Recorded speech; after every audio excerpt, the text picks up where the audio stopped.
Excella Education Study in USA assured scholarship. Contact 9881 Mangalagiri MLA RK తిరిగి YCP గూటిలో చేరారు. ఈ నేపథ్యంలో మంగళగిరి వచ్చే ఎన్నికల్లో ఖచ్చితంగా వైసీపీ గెలుస్తుందని రాజకీయ విశ్లేషకులు భావిస్తున్నారు. గతంలో కూడా మనతో ఈ అంశం మీద సీనియర్ టీడీపీ నేత మాజీ ఎమ్మెల్యే అడిసిమిల్లి జయప్రకాష్ గారు చెప్పడం జరిగింది. తిరిగి ఆయన మనతో మాట్లాడుతూ ఉన్నారు. ఈ మంగళగిరిలో ఈ రాజకీయ పరిణామాలు ఆర్కే రాకతో ఏ విధంగా ఉంటాయో అడిగి తెలుసుకునే ప్రయత్నం చేద్దాం. నమస్తే గురూజీ. నమస్తే అండి. చాలా రోజులైంది మీతో మాట్లాడి. అవును. సిద్ధం సభదారితో మీరు కూడా జోష్లో ఉన్నట్టున్నారు. సార్ చెప్పండి, మంగళగిరి ఆంధ్రప్రదేశ్ ప్రజలందరూ జోష్లో ఉన్నారు. ఏది సిద్ధం ఎఫెక్టా? 3 సిద్ధాలు అవుతారు. అవును, యుద్ధమేనా? యుద్ధానికి అవతల ఎవరు ఉండరు, పారిపోతారు. ఇప్పుడు ఎలాగుంది గ్రౌండ్ అంతా? గ్రౌండ్ అంతా పారిపోతారు. సార్ చెప్పండి, మంగళగిరి ఎమ్మెల్యే ఆర్కే గారు తిరిగి వైసీపీలోకి వచ్చారు. ఏ పార్టీకి సంబంధించినా సరే, ఎవరైనా అభ్యర్థి ఎవరిని అనౌన్స్ చేసినా సరే వైసీపీ పార్టీ దానికి సమ్మతిగానే అక్కడ ప్రాంతంలో పనిచేస్తానంటున్నారు. అంటే ఆర్కే రాకే ఎలా ఉండిపోతుంది? డెఫినెట్గా అది పార్టీకి ఉపయోగపడుతుంది. ఎందుకంటే ఒక నెల 2 నెలలు చేసిన శాసనసభ్యుడు కాదు, 10 సంవత్సరాలు మంగళగిరి శాసనసభ్యుడిగా చేసినందుకు, చాలా కృషి చేసినందుకు, చాలా దాంట్లో బ్రహ్మాండంగా అభివృద్ధి అన్నీ చేశాడు. కాబట్టి ఆయనకి ఎంతైనా గ్రిప్ ఉంటుంది పార్టీ క్యాడర్లో ఖచ్చితంగా ఉంటుంది. అది గ్యారంటీగా పార్టీ రేపు పెట్టబోయే అభ్యర్థికి మంచి బలాన్ని చేకూరుస్తుంది. ఆళ్ల రామకృష్ణారెడ్డి గారి చేరిక మంగళగిరిలో ఒక మలుపు, లోకేష్ ఓటమికి ఒక మార్గం సుగమం అయిపోయింది. అంటే సర్వేలను కూడా మొన్నటి వరకు లోకేష్కి అనుకూలంగా ఉన్నాయి కదా. మీరు చెప్పింది 100% నిజం. ఇప్పుడు అన్నీ మారిపోతాయి. అంతేనా? అంటే ఓటు ప్రభావం అంతా కూడాను పూర్తిగా ఆయనకు సంబంధించి మొత్తం అందరూ అంటే రాజకీయాల్లో నమ్ముతారంటారా? అంటే మొన్న వరకు మీరు షర్మిలాతో ఉన్నారు, ఇప్పుడు తిరిగి జగన్ గూటికి వచ్చారు. అంటే ఆయన ఒక విలువైన మాట మాట్లాడారు. కాంగ్రెస్ పార్టీ కాబట్టి నేను షర్మిలాతో కలిసి వెళ్ళాను, కానీ ఆమె చంద్రబాబు ఆర్కే అంటే ఆంధ్రభూమి, ఆంధ్రజ్యోతి రాధాకృష్ణ చెప్పిన స్క్రిప్ట్ని మాత్రమే చదువుతున్నారని కూడా ఆయన ఆరోపించారు. అది 100% నిజం. అదిగాక ఇప్పుడు ఆర్కే అనే ఆయన షర్మిలాతో చేరిన, షర్మిలాకి ఏముంది? గతంలో మీకు చెప్పినట్టు అంటే షర్మిల వ్యక్తిగతంగా కాదు, కాంగ్రెస్కి ఏముంది? అదొక శ్మశానం. ఆ శ్మశానానికి రాజు ఎవరైతే ఏంటి, కాటి కాపర్లు పక్కన చేరాడు. అది అందుకనే అంటే ఆయన ఆవేదన కూడా పడ్డాడు. సొంత అన్నను కూడాను టీడీపీ వాళ్ళు చెప్పారని విమర్శించడం ఎంతవరకు సభ్యం? అది రాజకీయం. సొంత అన్న తమ్ముడైనా ఎవరినైనా రాజకీయాల్లో విమర్శించుకోవచ్చు, ప్రతి విమర్శలు చేయవచ్చు. అది కాదు నేను అనేది. షర్మిల అనేవి అంటే ఏదో బట్టుకు కుక్కతో బట్టుకు గోదావరి ఇదినట్టు అనవసరంగా దాంట్లో అందుట్లో కాంగ్రెస్ అనేది రాష్ట్రానికి చాలా ద్రోహం చేసిన పార్టీలో చేరాడు. అది పిటి. అంటే ఈ ప్రభావం అంటే చాలామంది కూడాను అటు నూజివీడు ముద్రబోయిన గారు ఈరోజు కలుస్తారని చెప్పారు. అంటే ఇప్పుడు ఈ ఆంధ్రప్రదేశ్లో చాలామంది బ్యాక్ టు పెవిలియన్, ముద్రగడ, అట్లాగే నాకు తెలిసి ముద్రగడ మైలువారిలో పోటీ చేయొచ్చు. ఆ తిరుమలరావు బీసీ సామాజిక వర్గం ఎమ్మటే ఇక్కడ అకామిడేట్ చేసేది ఉంది. చంద్రబాబుది పచ్చి మోసం. నేను పెనంలూరులో నీకు సీట్ ఇస్తానని చెప్పి పార్థసారథిని తీసుకెళ్ళి నూజివీడు వేసినట్టు. ఇప్పుడు మైలవారిలో కొసంత కృష్ణప్రసాద్ని ఒక ఆట ఆడుకుంటాడు ముద్రగడ్డ. ఎందుకంటే ముద్రగడ్డ ఇండిపెండెంట్గా గెలిచిన చరిత్ర ఉంది గన్నవరంలో. యోధంలో ఓడించాడు. మా బాలవర్ధన్ రావు గారినే ఓడించాడు. ఆయన కూడా కళ్ళెం నీళ్లు పెట్టుకున్నాడు టీడీపీ చేసిన మోసం. అవును, పెద్ద బహిరంగ సభ పెట్టి కళ్ళమ్మని నీళ్లు పెట్టుకున్నాడు. అది యాదవుల్లో డెఫినెట్గా ప్రభావం ఉంటుంది. అది ముద్రగడది.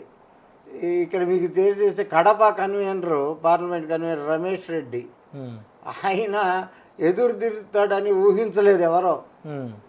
ఇవాళ బహిరంగ సభ పెట్టి ఆయన చంద్రబాబు నాయుడు కానీ ఎవ్వరు ఫ్లెక్సీలు లేకుండా వాళ్ళ నాన్నగారిది ఆయనది ఫ్లెక్సీలు పెట్టుకుని పెద్ద బహిరంగ సభ, ఒక ఇది ఆత్మీయ సభ నిర్వహించాడు ఆయన చంద్రబాబుకు వ్యతిరేకంగా. రమేష్ రెడ్డి అంటే 1983లో వాళ్ళ నాన్నగారు నాతో పాటు ఎమ్మెల్యే చేశాడు, లక్కిరెడ్డిపల్లి రాజగోపాల్ రెడ్డి గారు అని. ఓకే. అప్పటి నుంచి ఇప్పుడు దాకా ప్రతి ఎలక్షన్ వీళ్ళు పోటీ చేస్తూనే ఉన్నారు, పాపం గెలవలేదు. కానీ టీడీపీ రమేష్ రెడ్డి బాగా నష్టపోయి ఉంటారు, బాగా నష్టపోయారు వాళ్ళు పాపం. వాళ్ళు ఎంత ఇసుకు పుట్టి ఈ పార్టీలోకి వచ్చాడు. రాప్తాడు నియోజకవర్గంలో కడప ఎంపీ సీట్ కూడా ఆయనదే అనుకున్నారు, అటువంటిది కూడా వదులుకొని బయటకు వచ్చేస్తున్నాడు అంత. ఇట్లా ఇప్పుడు మొన్నటిదాకా ఏంటంటే వైఎస్ఆర్సీపీకి షాక్ అన్నది ఇప్పుడు టీడీపీకి షాక్, జనసేనకి షాక్. ఇదే మీకు వినపడేది. రేపు ఇక 10 రోజుల్లో ఈ 10 రోజుల్లో మీకు పేపర్ నిండా అయ్యే ఉంటాయి. అంటే పేపర్లు అంటే పచ్చ పేపర్లో కదా, మామూలు పేపర్. వాళ్ళు రాయరు కదా, రాయరు. షాక్ కొట్టిన రాయరు, చచ్చిపోయిన రాయరు, ఏది రాయరు వాళ్ళకి. అలా ఎవరు వైసీపీలో చేరినా కూడా చేరికలు రాయరు. ఇంకా అందరూ ప్రజలందరూ వాళ్ళు తెలుగుదేశం. ఎందుకని సార్ ఈయన మంగళగిరికి సంబంధించిన అంశం పక్కన పెడితే, జగన్ గారు అతి చిన్న వయసులో రాష్ట్ర విభజన తర్వాత ఓ రాష్ట్రానికి ముఖ్యమంత్రిగా పరిపాలిస్తున్నారు. ఇక్కడ ఆర్థికంగా ఇబ్బందులు ఉన్నాయి, వాటినన్నింటినీ అధిగమిస్తున్నాడు, పేదోడికి స్వాతంత్రం ఇస్తున్నాడు. జగన్ గారికి అంత ఫాలోయింగ్ మీలాంటి సీనియర్లు అవ్వచ్చు, ఉండోళ్ళు లాంటి వాళ్ళు అవ్వచ్చు, చాలామంది కూడా ఎందుకని అభిమానిస్తున్నారు? జగన్ని అభిమానించటానికి మొట్టమొదటి కారణం, ఈ రాష్ట్రాన్ని అన్యాయంగా అక్రమంగా పార్లమెంటు తలుపులు పట్టపగలే మూసేసి ఆ విభజన బిల్లు పాస్ చేసి ఆంధ్రప్రదేశ్ ఎంపీలని తన్నించి ఇది చేసిన బిల్లు ప్రవేశపెట్టి బిల్లు పాస్ చేయించుకుంది. అటువంటి సోనియా గాంధీ మీద విపరీతమైన ద్వేషం ఉంది ప్రజల్లో, ఆంధ్రప్రదేశ్ ప్రజల్లో. ఆ టైంలో సోనియా గాంధీని ఎదిరించేవాడు ఎవడు లేడు ఈ భారతదేశంలో. ఆ టైంలో జగన్మోహన్ రెడ్డి నో అని చెప్పి అతను ఎదిరించి ఆ పార్టీలో నుంచి బయటకు వచ్చి ఒక పార్టీ పెట్టుకుని తను ఇది చేసిన మొనగాడు అటువంటి వాడు చాలా గొప్పవాడు. అందుకే మేము అందరం జగన్ అభిమానిస్తాం. యువత ఇంకా ఎక్కువ అభిమానిస్తుంది, పెద్దాళ్ళు కూడా అందరూ అభిమానిస్తుంది. అందుకే అంటే ఆయన చేసిన పని విధానం వచ్చు, పెన్షన్లు అవ్వచ్చు. పెన్షన్లు అవి తర్వాత చెప్తాను. ముందు మహాశక్తిని ఎదిరించాడు, ఓ దుష్ట శక్తిని ఎదిరించాడు, ఒక ఇటాలియన్ దుష్ట శక్తిని ఎదిరించాడు, ఒక విదేశీ వనితని ఎదిరించాడు, నాయకత్వాన్ని. అది గొప్ప. తర్వాత వచ్చేటప్పటికి తన పరిపాలనా సంస్కారం దీని ద్వారా చాలా గొప్ప పనులు అనేకం చేశాడు. ఏది ఈ ఆరోగ్యశ్రీ అనండి, ఫీజు రీఎంబర్స్మెంట్ అండి, వాళ్ళ నాన్నగారు ప్రవేశపెట్టినవి కొనసాగిస్తా ఇంకా అనేకమైన పనులు, అమ్మ ఒడి, ఇంకోటి ఇంకా చాలా చాలా ఉన్నాయి. కానీ మెయిన్ ఇది దాని పేరు ఏంటంటే విలేజ్ సెక్రటేరియట్స్, సచివాలయాలే. అది విప్లవాత్మకమైన చర్య. భారతదేశంలో ఎవరు పెట్టని విధంగా ఆ సచివాలయ వ్యవస్థను పెట్టి మనకు ప్రజల దగ్గరికి ప్రభుత్వాన్ని అలా తీసుకెళ్ళాడు. గుమ్మం దగ్గరికి తీసుకెళ్ళాడు, ప్రజల గుమ్మం దగ్గరికి ప్రభుత్వాన్ని తీసుకెళ్ళాడు ఈ సచివాలయ వ్యవస్థ ద్వారా. బహుశా భారతదేశంలో ఎక్కడా లేదు, ప్రపంచ సంగతి నాకు తెలియదు, కానీ ఈ సచివాలయ వ్యవస్థ లేదు. ఒక ఉదాహరణకి మన విజయవాడ అదే అనుకోండి, ఈ పట్టణం ఇది. ఈ పట్టణంలో ఏదైనా పని కావాలంటే మున్సిపల్ ఆఫీస్కి ఇక్కడ మూల నుంచి ఆ మూలని, అది అక్కడ మీకు ఎండ్ అక్కడ సిరీస్ కంపెనీ దగ్గర నుంచి అంటే అటు మీకు పాయకాపురం కాడి నుంచి ఇటు 1 టౌన్లో ఎక్కడ భవానీపురం ఇటు కాడి నుంచి అందరూ మున్సిపల్ ఆఫీస్కి వెళ్ళాలి, లేకపోతే ఎంఆర్ఓ ఆఫీసులకు వెళ్ళాలి, ఇంకో సబ్ కలెక్టర్ ఆఫీస్కి వెళ్ళాలి, కలెక్టర్ ఆఫీస్కి వెళ్ళాలి ఈ పనుల కోసం.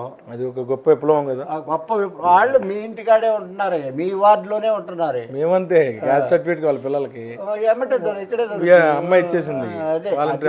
అదే అది చాలా విప్లవాత్మకమైన చర్య. అది ప్రజల్లో చాలా గొప్పగా ఇదైంది.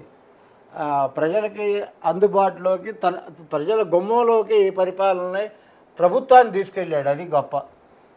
Okay okay, thank you. అటువంటివి చాలా ఉన్నాయండి. ఇప్పుడు అమ్మఒడి కానీ ఇంకోటి ఇవన్నీ సంక్షేమ పథకాలు కానీ ఏదైనా అట్టడుగు స్థాయి అష్టడుగు స్థాయిలో వీళ్ళకి అందుతుంది. అష్టడుగు స్థాయి కాదండి, నాకు తెలిసి అర్హులైన కమ్మారు కూడా తీసుకుంటున్నారు. ఇక అట్టడుగు లేదు, ఏమి లేదు. ఇది మన జాతి బిడ్డలు కూడా జాతి బిడ్డలు కూడా అర్హత సృష్టించుకొని పెన్షన్లు అన్నీ తీసుకుంటున్నారు. అర్హత లేకపోయినా అక్కడ రాయించుకుని అవి కూడా చేస్తున్నారు. నాకు చాలా మంది ఉన్నారు నాకు తెలిసి. అవునవును. లేకపోతే నేను తొందరపడి ఆ మాట మాట్లాడినా. అవునండి, అవును. థ్యాంక్ యూ అండి, థ్యాంక్ యూ. మొత్తమే కూడాను ఆంధ్రప్రదేశ్ యువ ముఖ్యమంత్రి వైఎస్ జగన్మోహన్ రెడ్డి చేస్తున్న పరిపాలనా సంస్కరణలకు ప్రతి ఒక్కరూ ఫిదా అవుతున్నారంటున్నారు మాజీ టీడీపీ ఎమ్మెల్యే అడిసిమల్లి జయప్రకాష్. అంతేకాకుండా మంగళగిరి ఎమ్మెల్యే ఆర్కే తిరిగి తన సొంత గుట్టికి వచ్చిన నేపథ్యంలో నారా లోకేష్ తన కుర్చీని మడత పెట్టుకోవాల్సిందే అంటున్నారు మాజీ MLA Adusumilli Jayaprakash. Video journalist భానుతో కలిసి ఐ డ్రీమ్ కోసం అబ్దుల్ అలీం, విజయవాడ.